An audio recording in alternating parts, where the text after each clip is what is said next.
በስመ አብ ወወልድ ወመንፈስ ቅዱስ አሐዱ አምላክ አሜን። ሰላም የተወደዳችሁ በመላው ዓለም የምትገኙ ኦርቶዶክሳውያን የተዋህዶ ልጆች ሁላችሁ የአምላካችን የእግዚአብሔር ጸጋና ምሕረት ከሁላችን ጋር ይሁን።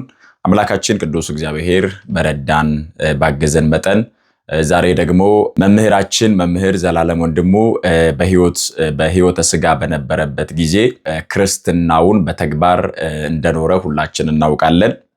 ብርሃነ ዓለም ቅዱስ ጳውሎስ ለመንፈስ ልጁ ለጢሞቴዎስ በላከው መልእክቱ ሁለተኛይቱ የሐዋርያው የጳውሎስ መልእክት ወደ ጢሞቴዎስ ምዕራፍ 4 ቁጥር 6 እስከ 8 ድረስ ያለውን ቃል ካነበብን በኋላ ከመምህራችን ከመምህር ዘላለም ወንድሙ በስልጣን እርከን ላይ በባለጸግነትም በስልጣንም ከፍ ባለ ደረጃ ላይ የሚገኙ ሰዎች ምን መማር አለባቸው? ደግሞ በዚህ ዘመን ያለን አገልጋዮች ዲያቆናት፣ ካህናት፣ መምህራን፣ ሰባኪያን የምንባል ሁላችንም ከመምህር ዘላለም ወንድሙ ምን መማር አለብን? እንዲሁ ደግሞ ምዕመናን ክርስቲያኖች ከዚህ ተወዳጅ መምህር ምንድነው መማር የሚገባቸው? ምንስ እያስተማረ ቆየ? የሚለውን አጠር ላለች ደቂቃ መምህራችንን አብነት አድርገን ከእርሱ የምንማራቸውን ደግሞ እርሱ በሕይወትም በስብከትም አስተምሮን አልፏልና እነዚህን ዋና ዋና ነጥቦችን ይዘን በክርስትናችን እንደ እርሱ ክርስትናውን በተግባር መኖር እንድንችል አጭር ትምህርት እንማማራለን። እግዚአብሔር ከሁላችን ጋር ይሁን። ቅዱስ ጳውሎስ በዚህ በጢሞቴዎስ ሁለተኛ ጢሞቴዎስ ምዕራፍ 4 ቁጥር 6 እስከ 8 ድረስ እንደዚህ ይላል። በመስዋዕት እንደሚደረግ የኔ ሕይወት ይሰዋልና የሚሄድበትም ጊዜ ደርሷል። መልካሙን ገድል ተጋድያለሁ፣ ሩጫውን ጨርሻለሁ፣ ሃይማኖትን ጠብቄያለሁ። ወደፊት የጽድቅ አክሊል ተዘጋጅቶልኛል። ይህንም ጻድቅ ፈራጅ የሆነው ጌታ ያን ቀን ለኔ ያስረክባል። ደግሞ መገለጡን ለሚወዱት ሁሉ እንጂ ለኔ ብቻ አይደለም በማለት ብርሃነ ዓለም ቅዱስ ጳውሎስ ለመንፈስ ልጁ ለጢሞቴዎስ ሁለተኛ ጢሞቴዎስ ምዕራፍ 4 ቁጥር 6 እስከ 8 ድረስ ይህንን መልእክት ተናግሯል። ቅዱስ ጳውሎስ በዋናነት የተናገራቸው 3 ነጥቦች አሉ። የመጀመሪያው መልካሙን ገድል ተጋድያለሁ፣ ሁለተኛው ደግሞ ሩጫውን ጨርሻለሁ፣ ሃይማኖትን ጠብቄያለሁ በማለት በምድር ላይ 3 ነገሮችን እንዳከናወነ ነገረን። ሃይማኖት ገድል የሚፈልግ ትሩፋት የሚፈልግ ስራ የሚፈልግ መንገድ ነው። ስለዚህ በሃይማኖት መንገድ በብዙ መንገድ መጋደል እንዳለ፣ በብዙ መንገድ ዋጋ መክፈል እንዳለ፣ የምንጋደለው ደግሞ ከስጋና ከደም ጋር ሳይሆን ከመናፍስቱ ዓለም በሚሰነዘር ውጊያ ከእግዚአብሔር ሊለዩን ከአምላካችን ሊለዩን ከሚታገሉ ከመናፍስት ጋር የሚደረግ መጋደል እንደሆነ ሁላችንም እናውቃለን። ምክንያቱም ቅዱስ ጳውሎስ በሌላ ስፍራ ላይ ውጊያችሁ ከስጋና ከደም ጋር አይደለም በማለት እንደተናገረው አሁን በዚህ ስፍራ ላይ ደግሞ ምንድነው ያለው? ይህንን ተጋድሎ እንደፈጸመ መልካሙን ገድል ተጋድያለሁ፣ ሩጫውን ጨርሻለሁ፣ ሃይማኖትን ጠብቄያለሁ በማለት እነዚህ 3ቱን እንዳከናወናቸው ነግሮናል። ክርስትና ብዙ ዋጋ መክፈል ይጠይቃል። ደግሞ በፊት ለፊታችን የተዘጋጀልን ሩጫ አለ። ይሄንን ጎዳና ይሄንን የተዘጋጀውን መንገድ ያለማቋረጥ መፈጸም እንደሚገባ መጨረስ እንደሚገባ የሚሸለሙ ሯጮች የጨረሱ እንጂ ያቋረጡ እንዳልሆነ ሁሉ በዚህኛውም ዓለም ደግሞ በመንፈሳዊ ሕይወት በክርስትና ሕይወት ሩጫችንን መጨረስ እንደሚገባን ደግሞ ይሄንን ሩጫችንን የምንጨርሰው መልካሙን ገድል የምንጋደለው ሃይማኖትን ለመጠበቅ እንደሆነ ሐዋርያው ቅዱስ ጳውሎስ ነግሮናል። ስለዚህ መምህራችን መምህር ዘላለም ወንድሙ እኔ በአካል ያገኘሁት 2 ቀን ነው። ብዙም አልተገናኘንም። 2 ቀን ነው። በ2 ቀናት ውስጥ ግን በጣም ብዙ ትምህርቶችን ከርሱ አግኝቻለሁ። መምህር ዘላለም በሕይወተ ሥጋ በነበረበት ወቅት ክርስትናውን በተግባር የሚኖር ለሁላችንም አርያ ምሳሌ የሚሆነን ተወዳጅ መምህር ነው። በዚህ ሰዓት ላይ የሚሰጡ ምስክርነቶችን ከአባቶች የተሰጡ ምስክርነቶች እንዲሁም ደግሞ ከብፁዓን ሊቃነ ጳጳሳት የተሰጡ ምስክርነቶች ከሊቃውንት የተሰጡትን ምስክርነቶች እንዲሁም ሌሎች የተሰጡ ስለርሱ የተነገሩትን ምስክር የሆኑትን ጽሑፎች ስታነቡ ምን አይነት መምህር እንደነበረ ክርስትናውን እንዴት ይኖረው እንደነበረ ዛሬ ላለን ክርስቲያኖች ዛሬ ግብዝነት የበዛበት ክርስትና ማስመሰል የበዛበት አገልግሎት በበዛበት በዚህ ሰዓት ላይ ክርስትናውን የምር መኖር እንደሚገባን አገልግሎቱን ደግሞ የምር ማገልገል እንደሚገባን መምህራችን መምህር ዘላለም ወንድሙ ትልቅ ምሳሌ ነው። ስለዚህ እንዴት ምሳሌ ሊሆን ቻለ? በዚህ ልክ ስለርሱ የሚነገረው ስለርሱ የሚወራው ደግሞ እኛ ሁላችንም በሕይወተ ሥጋ በነበረበት ወቅት በተገኘው አጋጣሚ ሁሉ አግኝተነው ትልቅ ትምህርት ተምረን ያለፈው መምህራችን ከምን አንጻር ነው ከተባለ ቅዱስ ጳውሎስ እንደተናገረው እነዚህን ሶስቱን በሚገባ ስለፈጸመ ነው። የመጀመሪያው መልካሙን ገድል ስለተጋደለ ነው። ገጠር ከተማ ሳይለይ ከሀገር ውስጥ እስከ ሀገር ውጪ በእያንዳንዱ ስፍራ ላይ ያለ ድካም ዋጋ ከፍሎ ቤተክርስቲያንን ያገለገለ መምህር ነው መምህር ዘላለም ወንድሙ። ይህንን ሁላችን የምናውቀው የአደባባይ ሚስጥር ስለሆነ ማለት ነው። ስለዚህ መምህራችን መልካሙን ገድል ተጋድያለሁ ለማለት ይችላል። ምክንያቱም መልካሙን ገድል የተጋደለ ነው። እንቅልፍ በማጣት በመጾም ገጠር ከተማ በመንከራተት ዋጋ በመክፈል ቤተክርስቲያንን በትጋት በማገልገል መልካሙን ገድል የተጋደለ ነው። ደግሞ በዓለም ውስጥ እየኖረ በከተማ ውስጥ እየኖረ ራሱን በመጠበቅ የከተማው መናኝ እየተባለ የሚጠራ መልካሙን ገድል የተጋደለ ነው። ፈቃደ ስጋውን ለፈቃደ ነፍሱ በማስገዛት ለወንጌል በመንበርከክ ክርስትናውን የምር በመኖር ክርስትናውን በተግባር በማሳየት ያለፈ መምህር ስለሆነ መልካሙን ገድል ተጋድያለሁ ለማለት ይችላል።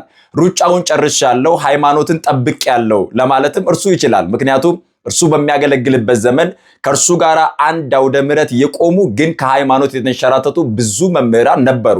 ከእርሱ ጋር አብረው ያገለገሉ ዛሬ በቤተክርስቲያን የሌሉ ብዙ መምህራን አሉ።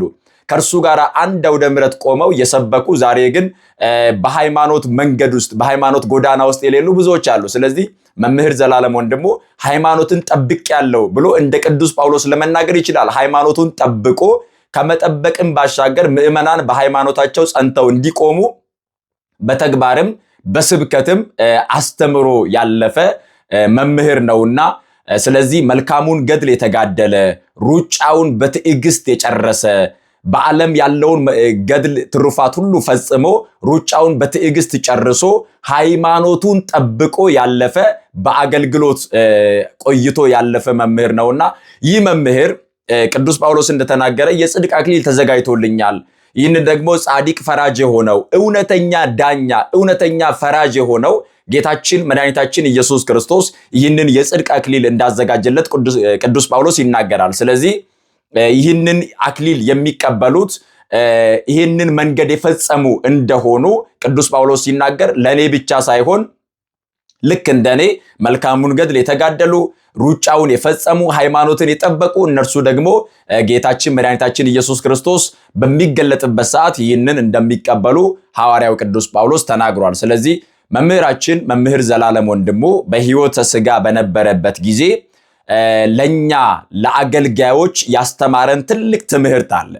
ከዚያ መካከል እኔ በዋናነት እኔ ከመምህር ዘላለም ከተማርኳቸው ትምህርቶች መካከል የመጀመሪያው በአውደ ምሕረት አገልግሎታችን ሰባኪያን መምህራን በአውደ ምሕረት አገልግሎታችን ሁልጊዜ ተዘጋጅተን ማስተማር እንደሚገባን ዘላለም ምስክር ነው። ምክንያቱም አንድ ርዕስ አንስቶ በዚያ ርዕሰ ጉዳይ ላይ በብሉይ ኪዳን የተጻፈውን በሐዲስ ኪዳን የተጻፈውን በአባቶች የተተረጎመውን ቤተክርስቲያን የምታስተምረውን ሁሉ እያጣቀሰ ቤተክርስቲያን የምትነግረንን በቤተክርስቲያን መረዳት በኦርቶዶክሳዊ እይታ ያለውን ሁሉ በሚገባ ተንትኖ አስተምሮ የሚወርደው ሰፊ ሰዓት እየተጠቀመ ግን የማይሰለች ድንቅ የሆነ ትምህርት የሚሰጠው በዝግጅቱ ነው። ስለዚህ ሁልጊዜ በመዘጋጀት ማገልገል እንደሚገባን በመዘጋጀት ማስተማር እንደሚገባን ለምንናገረው ለእያንዳንዱ ቃል ማስረጃ ማቅረብ እንደሚገባን መምህር ዘላለም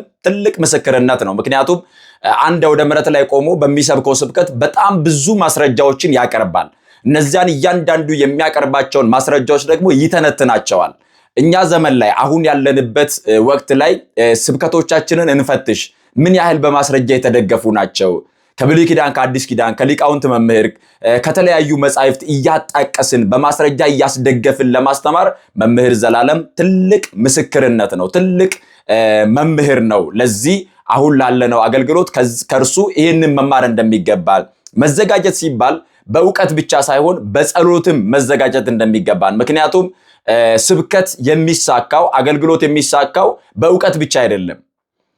አገልግሎታችን በአውደ ምሕረት ላይ የተሳካ አገልግሎት ማለት ምን ማለት ነው? በእግዚአብሔር ዘንድ ቅቡልነት ያለው፣ በእግዚአብሔር ዘንድ ተቀባይነት ያለው፣ ደግሞ ወደ ምዕመናን ልብ ደርሶ ክርስቲያኖችን መለወጥ የሚችል ለንስሐ ማብቃት የሚችል አገልግሎት ነው ስኬታማ አገልግሎት የሚባለው። ይህንን አገልግሎት ለማገልገል ዕውቀት ብቻውን በቂ አይደለም። ዕውቀት ሲደመር ጸሎት ነው የአገልግሎት ስኬት የሚሆነው። ዕውቀት ያለ ጸሎት፣ ጸሎት ያለ ዕውቀት ምንም ጥቅም የለውም። ስለዚህ አገልግሎታችን ስኬታማ አገልግሎት የሚሆነው በመጀመሪያ በማንበብ፣ በመዘጋጀት፣ በዕውቀት ማስረጃዎችን በማሰባሰብ ይሄንን አገልግሎታችንን ይሄንን ዝግጅታችንን ደግሞ በጸሎት ስናደርገው ያን ጊዜ የተሳካ አገልግሎት ማቅረብ እንችላለን። ልክ እንደ መምህራችን እንደ መምህር ዘላለም ዝግጅቱ እጅግ የተጠና የተዋቀረ ወደ ህይወት የሚገባ ትምህርታዊ ስብከትን በሚገባ በሰፊ ሰዓት ውስጥ በሚያስደንቅ ሁኔታ የምዕመናንን ህይወት መቀየር፣ ለንስሐ ማብቃት፣ መንፈሳዊ ፍሬ ማፍራት እንዲችሉ የሚያደርግ ትምህርት ያቀረበው በእውቀት ብቻ ሳይሆን በጸሎትም የታገዘ ስለሆነ ነው። ስለዚህ አገልግሎታችን ዕውቀት ሲደመር ጸሎት መሆን እንደሚገባው መምህር ዘላለም ትልቅ ምስክር ነውና ይሄንን መምህር ከእርሱ ይሄንን መማር አለብን።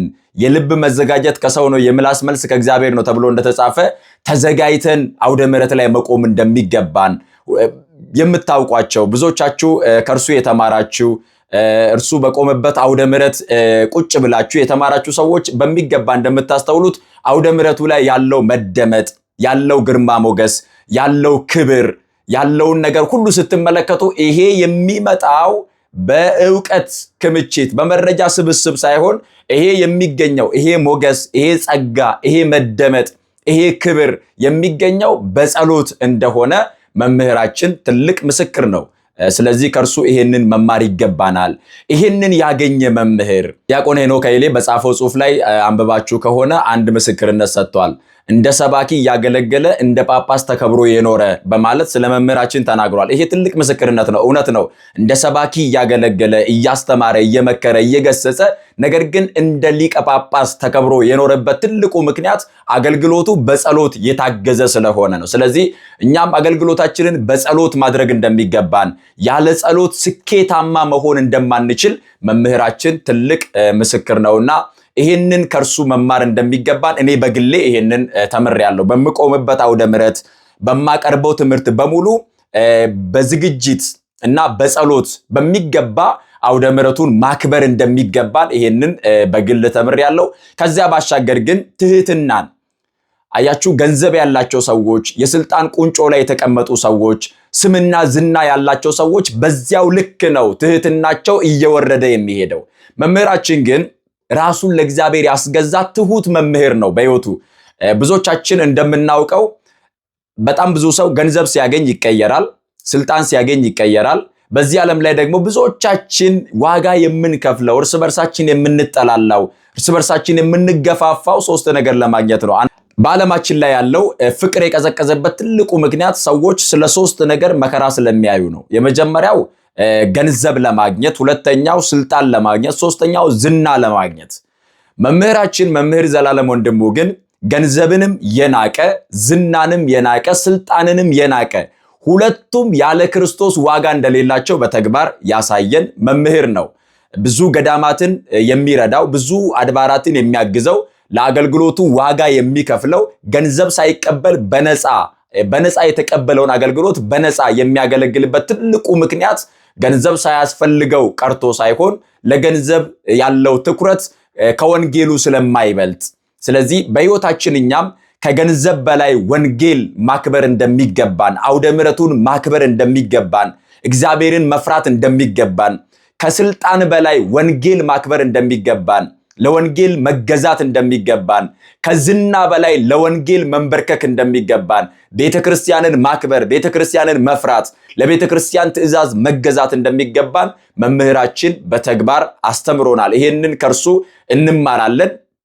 ስለዚህ በትህትና ያገለገለ በትህትና እየኖረ አውደ ምሕረቱን ያከበረ ስለሆነ ቤተክርስቲያንም ዛሬ እጅግ አድርጋ ታከብረዋለች መምህራችንን። ከዚያ ባሻገር ምዕመናን ንስሐ መግባት እንዳለባቸው፣ ሃይማኖታቸውን ማወቅ እንዳለባቸው፣ ሃይማኖታቸውን መረዳት እንዳለባቸው፣ ክርስትናውን ከመስማትና ከማውራት ባሻገር በህይወት በተግባር መኖር እንደሚገባቸው መምህር ዘላለም በሚገባ አስተምሮናል። ስለዚህ ከርሱ የተማርናቸውን ትምህርቶች ከርሱ የሰማናቸውን ስብከቶች በሙሉ በህይወት በማሳየት በመኖር እርሱን በማሰብ ይህንን ማድረግ እንደሚገባን ሁላችንም ማስተዋል አለብን።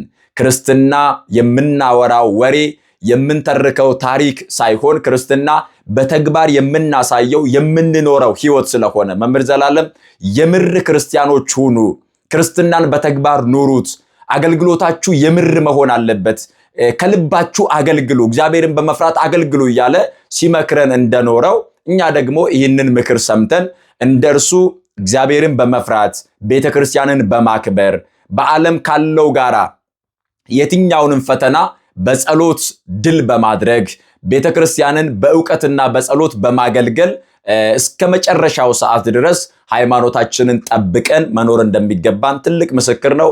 እግዚአብሔር አምላካችን የመምህራችንን ነፍስ ይማርልን፣ በገነት ከቅዱሳኑ እቅፍ እንዲያኖርልን ቅዱስ ፈቃዱ ይሆንልን።